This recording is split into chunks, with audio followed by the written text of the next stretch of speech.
inherent, all businessmen are very smart. They know how to manage their business very well. The challenge is managing a business and managing money are actually two completely different things in life. I may be an expert in a particular technology, and because of that technology I'm manufacturing a particular product which does very well.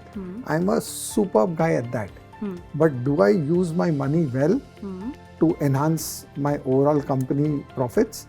Generally the answer is no. And this is something people have started to realize, that money can make you money or money can lose you money. So how can I get my own money to make it better for me? Mutual fund investments are subject to market risks. Read all scheme-related documents carefully.